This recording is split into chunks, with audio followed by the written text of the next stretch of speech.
এবং এরা ওই জিরিট যে গাইডেড মিসাইল বাংলাদেশ এটা কিনবে এবং এটার জন্য ভাই ভারতের মানে জ্বর উঠে আসছে। তো জিরিট কিন্তু ইউজ করতে পারে, বলে দিলাম জিরিট।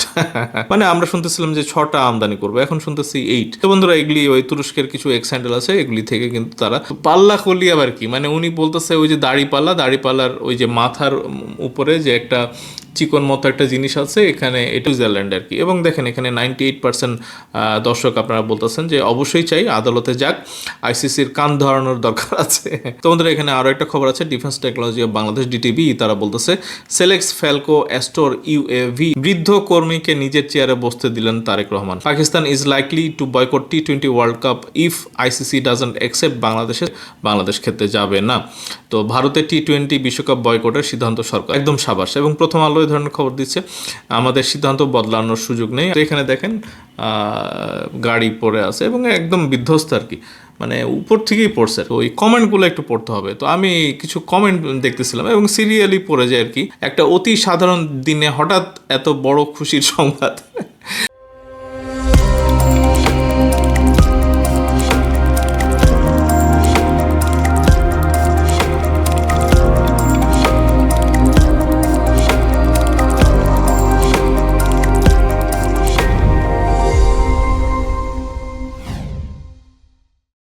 আসসালামু আলাইকুম বন্ধুরা, কেমন আছেন? আমি এনাম, আশা করি সবাই ভালো আছেন। বন্ধুরা আজকে ডিফেন্সের খবর আছে এবং তার পাশাপাশি ক্রিকেটের একদম লেটেস্ট কী খবর আছে, বাংলাদেশ ওয়ার্ল্ড কাপে খেলতে যাবে কিনা, এবং প্রতিবেশী রাষ্ট্র ভারতের নানা ধরনের কথাবার্তা আছে। এবং বাংলাদেশের রাজনৈতিক অঙ্গনে বাংলাদেশের নির্বাচন উপলক্ষে সবাই উঠে পড়ে লাগছে এবং আমরা জানি যে নির্বাচনী প্রচারণা আজকে থেকে শুরু এবং ইনফ্যাক্ট গত রাত 12টার পর থেকে শুরু হয়ে গেছে। তো বন্ধুরা এসব নিয়েও ছোটো করে আলাপ করবো, আশা করি ভিডিওটা শেষ পর্যন্ত থাকবেন, প্রচুর লাইক করবেন, কমেন্ট করবেন এবং শেয়ার করে দেবেন। বন্ধুরা আসেন আমরা ভিডিওটা শুরু করি। তো বন্ধুরা প্রথমেই আমরা ডিফেন্সের খবর বলি, এবং যখন ডিফেন্সের খবর দেখাই আপনাদেরকে অবশ্যই কাংলিয়া দেশের ভারতের মানে খবর না দেখালেই হয় না। এবং কাশ্মীরে 10 জন ভারতের সেনা মারা গেছে এবং এইটাই হচ্ছে যে একেবারে বড় একটা ব্রেকিং নিউজ। কিন্তু এইটার মানে খবরটা যেই আপনারা শুনবেন আর কি, মনে হয় যে অপারেশন সিন্দুর আবার শুরু হয়ে গেল, অপারেশন সিন্দুর 2। তো আমরা একটু যদি দেখি খবরটা, তো এখানে অক্সি মিয়া জিওরি, ইন্ডিয়ান একজন এক্স হ্যান্ডেল অ্যাকাউন্ট আছে তার। তো সে বলতেছে sad news, 10 Indian army personal were killed and 7+ others injured. তো বন্ধুরা এখানে যে ঘটনা সেটা হচ্ছে যে একটা বুলেট প্রুফ গাড়ি এটা পড়ে যায় এবং সেখানে ভারতের সেনা যারা আছেন তারা মারা যান কি, 10 জন মারা যান এবং 7 জন ইনজুর্ড হন আর কি। তো এইটা মানে একটা বিগ ব্রেকিং নিউজ আর কি। এবং এখানে অপারেশন সিন্দুর হয়নি বা পাকিস্তানের আক্রমণে হয়নি। তো এখানে দেখেন গাড়ি পড়ে আছে এবং একদম বিধ্বস্ত আর কি, মানে উপর থেকেই পড়ছে আর কি, এটা ওই স্লাইডিং স্কিড করে এটা পড়ে গেছে নিচে, দেখেন কি অবস্থা। তো এইটা নিয়ে যখন মানে দেখতেছিলাম নিউজ সার্চ করতেছিলাম, সবাই এখানে শেয়ার করতেছে the strategic insight, Indian news channels confirm 10 soldiers kill, 10 critically injured. তো এই তাদের একটা হিস্ট্রি আছে যে এই ধরনের তাদের সৈন্য মারা গেলে এরা আবার সন্ত্রাসী হামলা বলে আবার হামলা শুরু করে দেয়। তো আমরা ওই বাংলা খবর খুঁজতেছিলাম এবং চ্যানেল 24 এ ধরনের একটা খবর দিয়েছে যে কাশ্মীরে 10 ভারতীয় সেনা নিহত। তো এইটা মানে গুরুত্বপূর্ণ কেন, কারণ হচ্ছে যে এইটার মানে ফেসবুকে আপনারা এই যখন এই ধরনের পোস্ট আসে তো এই কমেন্টগুলো একটু পড়তে হবে। তো আমি কিছু কমেন্ট দেখতেছিলাম এবং সিরিয়ালি পড়ে যায় আর কি, একটা অতি সাধারণ দিনে হঠাৎ এত বড় খুশির সংবাদ। ছেলে পেলেরা যে পারে ভাই, সাইফুল ইসলাম সাহেব সমস্যা নাই, একটা মুভি বানিয়ে প্রতিশোধ নিয়ে নিব। তারপরে ফরদিন আহমেদ বলতেছে আলহামদুলিল্লাহ, ভারতের এখনোই উচিত এই 10 জন সেনাকে নিয়ে বলিউড মুভি তৈরি করা। এগুলি আরব, আমেরিকা, ইউরোপ মানে এর বলতেছে যে সবাই কিন্তু বলিউড মুভি দেখে আর কি। মোহাম্মদ শরীফ বলতেছে মুভিতে একজন সেনা সকল শত্রুদের কুপঘাত করে দেয়, আর এখানে কি শুনলাম আমি বিশ্বাস করি না। আরেকজন বলতেছে যদি হয় আলহামদুলিল্লাহ, মানে মানুষ খুশি হয় কেন জানি এটা বুঝি না আর কি। তো দেখেন আজকে খেলাধুলা শুরু হয়ে গেছে, নির্বাচনী প্রচারণা, এবং নাহিদের সাথে ডাক্তার শফিকুর রহমান ঢাকা 11-তে উনি আসছেন এবং পরিচয় করা দিচ্ছেন বা এই ধরনের কিছু। কিন্তু মানবজীবন যে এই জিনিসটা দিল আর কি, এটা দেখে মজা লাগছে। নাহিদের হাতে পাল্লা কলি তুলে দিলেন জামাতের আমির আর কি। তো পাল্লা কলি আবার কি, মানে উনি বলতেছে ওই যে দাড়িপাল্লার ওই যে মাথার উপরে যে একটা চিকন মতো একটা জিনিস আছে, এখানে এটাতে উনি শাপলা গলি বানাই দিছে আর কি। ভাই মাথায় বুদ্ধি যা আছে, মানে চিকন বুদ্ধি মোটা বুদ্ধি এগুলি ভরা। এগুলি বাংলাদেশে সরকার গঠন করলে জামাতের আমিরের কাছ থেকে এই ধরনের মজার মজার জিনিস, কৌতুক মাখা জিনিস কিন্তু আমরা চাই আর কি। তো এটা ভালো লাগছে এবং নাহিদ ইসলাম খুব খুশি ভাই। এবং দেখেন এখানে ঢাকা ৮ আসনে উনি গেছে, বার্তা বাজার বলতেছে 13 মিনিট আগে, ঢাকা 8 আসনে চাঁদাবাজি নির্মূল নাসিরুদ্দিনের প্রথম এজেন্ডা। তো নাসিরুদ্দিন পাটোয়ারি এবার বলতেছিল যে ভাই কি মানে মিডিয়া কি কু হয়ে গেছে, আগে শেখ হাসিনার জন্য দৌড়াদৌড়ি করতে এখন আরেকটা বড় দলের জন্য দৌড়াদৌড়ি করতেছে, মানে উনি কভারেজ একটু কম পাচ্ছে। আপনারা একটু ওই নাসিরুদ্দিন পাটোয়ারির একটু বেশি কভার করবেন আর কি। তো এখানে এই যে ফ্যাসিবাদী লড়াই অন্যতম বীর সেনাপতি জামাত আমির নাহিদ ইসলাম বলতেছে আর কি। তো এটা বার্তাবাজারও খবর দিচ্ছে, ভালো, এগুলি ভালো।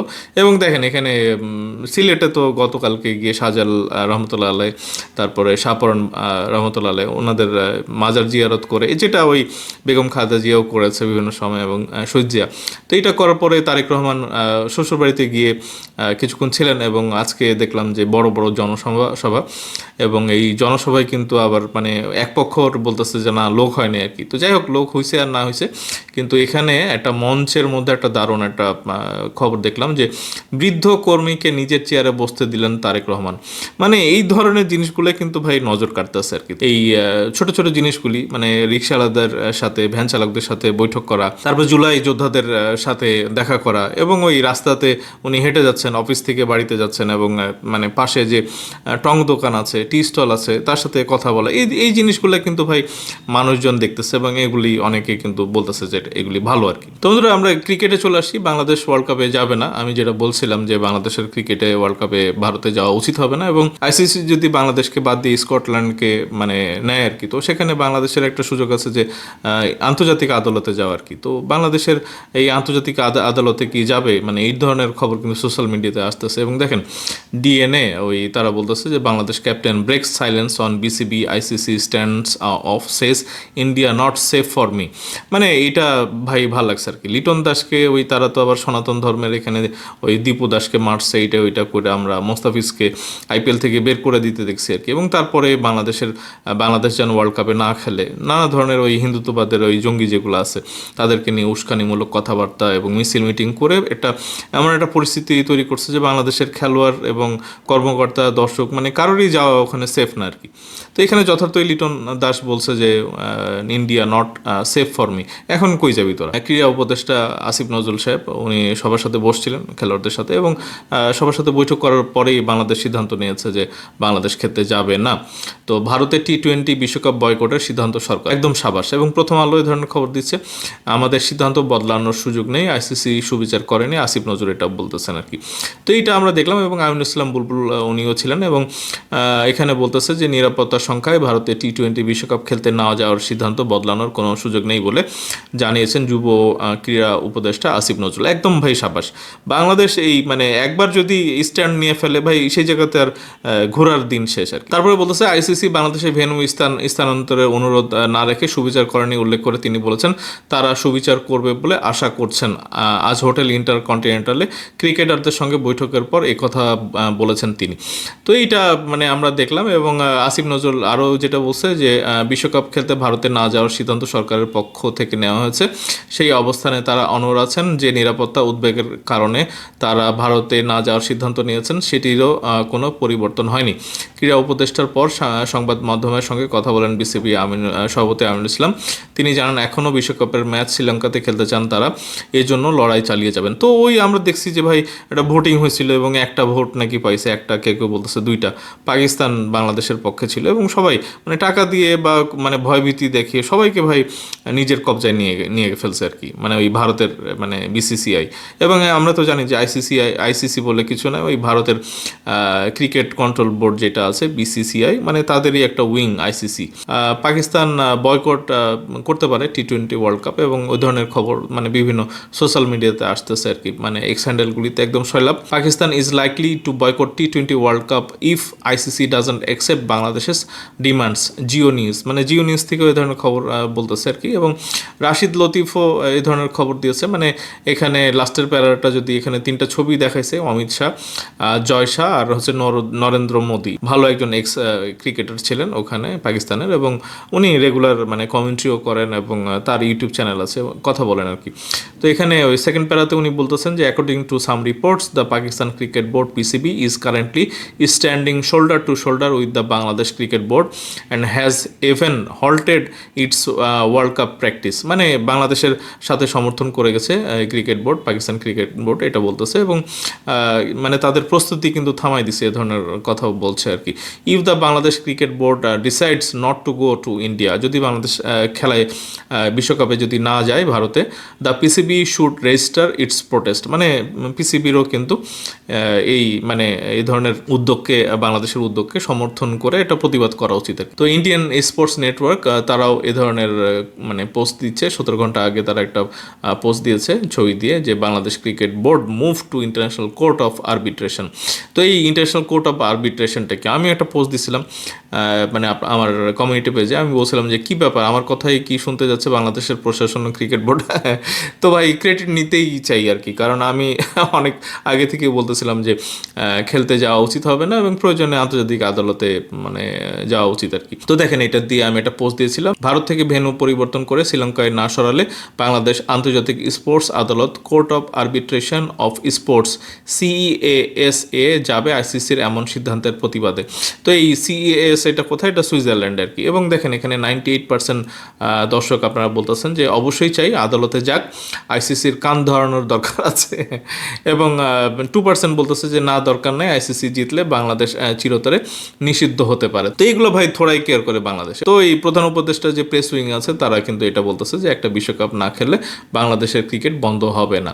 তো আমরা এগুলি দেখলাম, এবং দেখেন আমরা একটু ডিফেন্সের খবর একটু দেখে নিই। এবং তুরস্ক থেকে কিন্তু এগুলি, তুরস্কের বিভিন্ন এক্স হ্যান্ডেলের অ্যাকাউন্ট আছে যে the number of T-129 attack helicopters that Bangladesh will purchase from turkey has been increase two 8, মানে আমরা শুনতেছিলাম যে 6টা আমদানি করবো, এখন শুনতেছি 8। তো বন্ধুরা এগুলি ওই তুরস্কের কিছু এক্স হ্যান্ডেল আছে, এগুলি থেকে কিন্তু তারা ছড়াচ্ছে। এটা ভালো হয়, মানে বাংলাদেশ সংখ্যা বাড়াক আর কি। অনেকে আপনারা বলতেছিলেন যে না এটা কম হয়ে গেছে, অ্যাটলিস্ট 20টা দরকার ছিল। তো হোয়াট এভার, মানে যখন আসা শুরু হবে তাহলে তো সংখ্যা বাড়বে আর কি। তো এখন ভাই বাংলাদেশের পরিস্থিতি চেঞ্জ হয়ে গেছে এবং বাংলাদেশের কোনো রাজনৈতিক দল কিন্তু ভারতের অ্যাগ্রেশন পছন্দ করতেছে না, এবং এগুলি কিন্তু নেতারা কিন্তু সবাই স্পষ্ট করতেছে। তো দেখেন এখানে ডিফেন্স রিসার্চ ফোরাম DRF 7 ঘন্টা আগে এরকম একটা পোস্ট দিয়েছে যে গাজীপুরের কাপাসিয়া শীতলক্ষা নদীতে বিমান বাহিনীর হেলোকাস্টিং এক্সারসাইজ চলতেছে। তো এখানে মানে ভালো আর কি, এগুলি চলুক আর কি, এগুলি চলুক এবং বাংলাদেশ কিন্তু সামরিক শক্তিতে এগিয়ে যাকে, এটা আমরা চাই। তো আমাদের এখানে আরও একটা খবর আছে, defence technology of Bangladesh DTB তারা বলতেছে Selex Falco Astore UAV of Bangladesh air force. তো এখানে বলতেছে ছবিতে বাংলাদেশ বিমান বাহিনীর ব্যবহৃত Italian Selex Falco Astore UAV মূলত নজরদারি ড্রোন হলেও এগুলো তুরস্কের নির্মিত জিরিট লেজার গাইডেড রকেট ব্যবহার করে থাকে। ইটালি থেকে আরও সেলেক্টস ফ্যালকো অ্যাস্টোর বিক্রির জন্য বিমান বাহিনীর কাছে অফার দিয়েছে, মানে ইটালি দিয়েছে। আমরা জানি যে ইটালির একজন প্রতিনিধি ওদের প্রতিরক্ষা মন্ত্রণালয়ের একজন আসছেন আর কি, ঊর্ধ্বতন কর্মকর্তা, এবং উনি বিমান বাহিনীর প্রধানের সাথে কথা বলেছেন আমরা জানি। তো এখানে বলতেছে একই সাথে তুরস্ক থেকে বাইরাক্তার TB2 ও TAI আঙ্কা UAV কেনার কথা চলছে বিমান বাহিনীর জন্য। ভাই কি না ভরে ফেলেন আর কি, মানে গোডাউনে একদম পাইল আপ করেন এবং প্রয়োজনে এগুলি যেন কমতি না হয় আর কি। এবং দেখেন এখানে UAV যেটা ইটালিয়ান ওই একই টাইপের দেখতে আর কি, হ্যাঁ। এবং এরা ওই জিরিট যে গাইডেড মিসাইল বাংলাদেশ এটা কিনবে, এবং এটার জন্য ভাই ভারতের মানে জ্বর উঠে আসছে। তো জিরিট কিন্তু ইউজ করতে পারে, বলে দিলাম জিরিট। বন্ধুরা ভিডিওটা বেশ বড় হয়ে গেল, আপনারা এতক্ষণ যারা সাথে ছিলেন সবাইকে ধন্যবাদ জানাই। এবং কমেন্টে ভাই আপনাদের মতামত দেখতে চাই আর কি, আপনাদের ইচ অ্যান্ড এভরি কমেন্ট কিন্তু অনেক ইন্সপায়ার্ড করে এবং ভাল লাগে আর কি। এবং মানে কনস্ট্রাকটিভ যে ক্রিটিসিজম এগুলো করেন সমস্যা নেই, কিন্তু গালিগালাজ করেন না আর কি। আমরা বাংলাদেশপন্থী মানুষ এবং বাংলাদেশের ভালো চাই, বাংলাদেশের সামরিক বাহিনী শক্তিশালী হোক এবং বাংলাদেশের গণতন্ত্রটা মজবুত হোক এবং একটা নিরপেক্ষ সুষ্ঠু নির্বাচন আমরা যেন সামনে পাই না। ওই মানে কি বলে বিকাশ নাম্বার খুঁজে, তারপরে ওই NIDর নাম্বার খুঁজে মানে লোকজনের মধ্যে একটা আতঙ্ক আমরা যেন সৃষ্টি না করি। তো গণতন্ত্র মানেই হচ্ছে যে সব মত, সব পথ এবং সব আদর্শের মানুষ সব একসাথে মিলেমিশে কাজ করা। তো আসেন আমরা সবাই মিলে বাংলাদেশকে গড়ি এবং বাংলাদেশকে এগিয়ে নিয়ে যাই আর কি। তো বন্ধুরা এখনকার মতো এটুকুই, খুব তাড়াতাড়ি ফিরবো, সাথে থাকেন। ধন্যবাদ সবাইকে, আসসালামু আলাইকুম।